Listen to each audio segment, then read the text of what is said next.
For years, it was extremely difficult to find meals like bison pot roast or an elk taco at a restaurant. Yet indigenous cuisine has been in the Americas for centuries. Now some indigenous chefs are winning awards and using their talents to serve their communities. The Mountain West News Bureau's Emma Vanden joined a chef in a Denver community kitchen to see what she's cooking. Chef Andrea Murdoch is busy in the kitchen. She's baking her light blue sugar cookies with the help of some volunteer chefs. They're like blue. Yeah, they stay blue. It's awesome. They do? Yeah. That color is made from Ute Mountain Ute cornmeal from southwest Colorado. Blue cornmeal is something that's very specific to the Four Corners region of the U.S. Like, you will not find this easily out on the West Coast, out on the East Coast. And this isn't the first time she's used unique ingredients. I source locally and indigenously to support those economies. Kroger doesn't need my money. It all started when Murdoch expanded Four Directions Cuisine, her food business.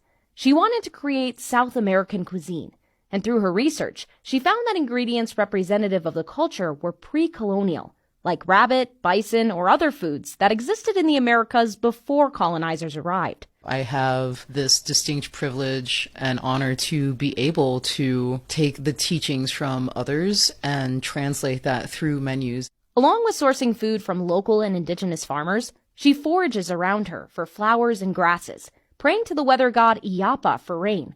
As she cooks, she taps into what she calls her sixth sense and connects with plants and animals that are seen as relatives in her culture. There's an element of listening to the ingredients and understanding how you're going to honor them best. Indigenous cuisine like Murdoch's has recently grown in popularity, with many restaurants opening in cities like Minneapolis and Seattle.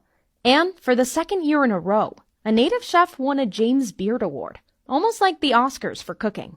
But it wasn't always this way, and there's still room to grow. We find food from all over the world in our amazing cities, and very seldom do we find food of where we happen to be standing that represents the land and the indigenous communities and cultures. That's Sean Sherman, head chef of Awamni in Minnesota, and a multi-James Beard Award winner. And we should really be focused on what's the true food of North America, and you can't understand North American food unless you bring the indigenous perspective into it. He says the absence of native restaurants resulted from many wrongdoings by the federal government.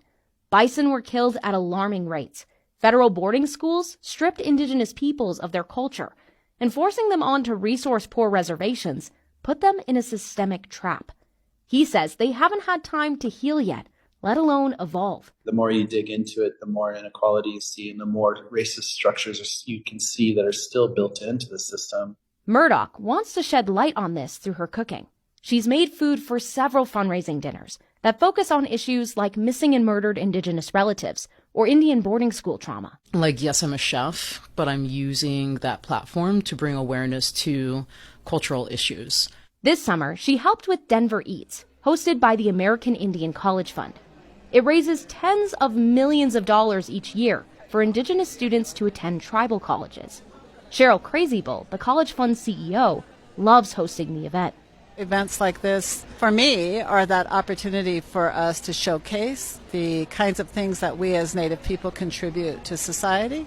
The dinner portion featured indigenous chefs preparing dishes with pre-colonial ingredients, like a hen of the woods mushroom soup or Three Sisters hors d'oeuvre. Ben Jacobs, the co-founder and chef of Tokabe American Indian Eatery in Denver, also cooked for the event. With each dish, he tries to tell a story and make food for people, not for a profit. The point is being able to provide people food that's meaningful and not worry about, at the end of the day, I'm only here to make money, because we're not. We're here to make impact. Murdoch wants to do the same.